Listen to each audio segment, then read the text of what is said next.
Jadi kami hari ini ada di SDN Sungai Jingah 4.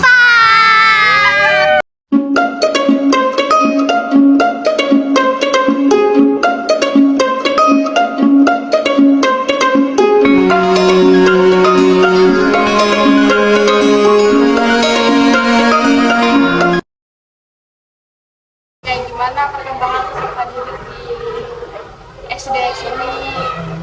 Kan pertama peserta didik di sini ada berbagai macam, ada dari segi kognitifnya, terus ada dari segi sosio emosinya, yang dimana dari bagian kognitif di sini siswa dari kelas 1 ini masih kebanyakan proses pembelajaran itu perkembangan kognitifnya itu masih kurang terlalu, jadi masih perlu banyak kayak siswa kelas itu kayak banyak menghadirkan proses pembelajaran yang masih sambil bermain gitu.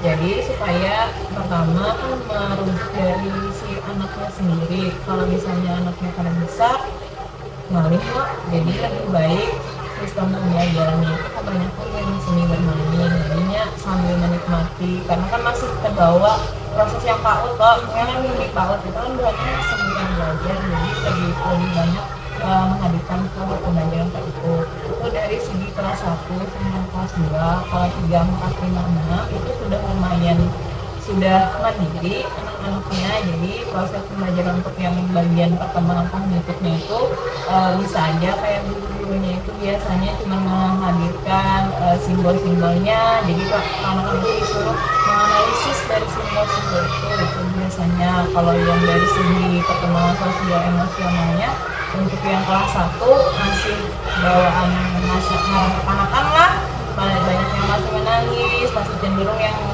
ulun hendak kalau mama ulun aja, masih ada yang didapati yang kayak itu, tapi itu biasanya cuman yang seminggu pertama karena masih belum, biasanya itu anak-anak kayak masih belum siap kayak itu dan ditinggal sama mamanya.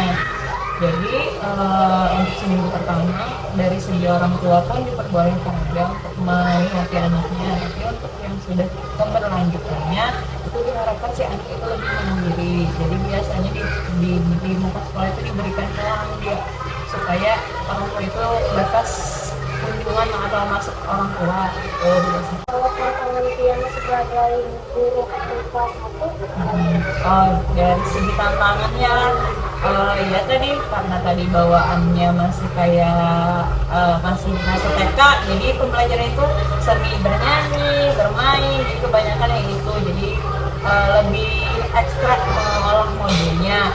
Habis itu juga dari tingkatan kognitif itu kan kekanakannya itu ada yang sudah paham, ada yang sudah bisa membaca, ada yang belum, ada yang sudah tahu di huruf. Nah itu jadi menghadirkan pembelajaran berdiferensiasi, jadi beda-beda. Terus kayak kegiatan, ada kegiatan rutinitas Iya, setiap itu biasanya melaksanakan itu setiap hari Jumat. Jadi di Jumat ini kami ada 2 sesi, ada musik sama juga set untuk ekstrakurikuler itu ada 5. Yang pertama itu ada di bagian bidang kesenian. Bidang kesenian itu ada 2 jenis, ada musik panting sama seni tari. Kemudian kalau yang dari segi olahraga, kalau yang olahraga itu karate, kemudian ada drum band sama yang pramuka yang wajib. untuk ekskulnya sendiri itu dibatasi kelasnya kan? Jadi ada batasan kelasnya. Untuk yang pramuka tadi itu dibatasi dari kelas 3 sampai dengan kelas 6 itu semester 1 aja. Kalau kelas 6 semester 2 nya sudah di off kan memang untuk ujian. Kemudian kalau misalnya karate tadi itu dari kelas 1 sampai dengan kelas 6. Sama karate ini kan kampanye berkesinambungan naik sabuk, jadi bukannya itu walaupun sudah SMP kami tetap kawal juga ikut di biasanya alumni itu 4 aja. Jadi kan ada batasan usia untuk yang karate karena kan membina kebugaran individual. Karate kalau seni tari itu dari kelas 1 sampai kelas 5 dasarannya. Karena apa ada kelas 6? Karena seni tari di sini kan buat kami itu sudah lumayan banyak menorehkan prestasi, alhamdulillah. Jadi karena sistem di pusatnya minta itu maksimal kelas 5, jadi dibatasi sampai kelas 5 aja. Tuh, kalau yang panting itu dari kelas 1 sampai kelas 6. Habis itu sama yang satunya tadi Dramen itu dari kelas 2 sampai kelas 1. Kalau perkembangan bahasa anak-anak di sini gimana? Kan sekarang tuh anak-anak lebih sering kayak lihat gadget, terus bahasanya tuh ada yang kurang pantas buat anak-anak gitu. Iya, kalau dari segi bahasa ya tadi karena kita ini masuk ke zaman yang modernisasi sama melek intelektual sebenarnya untuk bahasa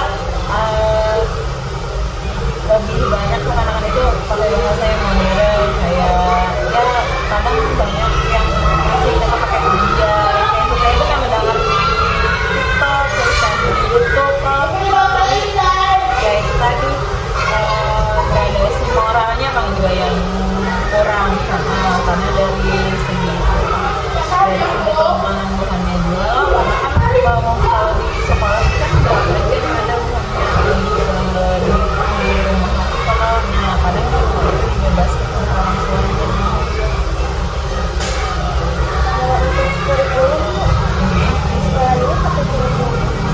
Di sekolahan ini 2 kurikulum. Untuk kelas 1 dan kelas 4 kami menggunakan kurikulum merdeka. Untuk kelas 2, 3, 5, dan 6 itu masih kurikulum 14. Anak kami baru memulai ya, jadi 1 dan 4. Kesusahannya dari kurikulum merdeka atau 2013 apa? Kalau dari segi susah untuk yang kurikulum merdeka lah kalau menurut ibu lebih banyak kita menghadirkan pembelajaran berdiferensiasi tadi. Nah, bagaimana kita cara mengetahui karakteristik anak, kemudian itu jadi dianalisis lebih jauh jadi ketahuan metode apa yang bagus kita gunakan. Kalau misalnya di bagian K13 itu kesulitannya materinya yang lebih banyak. Jadi kebanyakan anak-anak yang di kelas 2, 3, 5, sama 6 itu gurunya itu kayak dijejal materi, pokoknya harus habis gitu. Nah jadi tanpa tahu si anak ini paham kan kagak, kayak penting sudah tutup gitu. Karena kan yang materi kalau di untuk yang kurikulum merdeka itu kan dimanfaatkan sama lebih sedikit, jadi lebih tersampai gitu.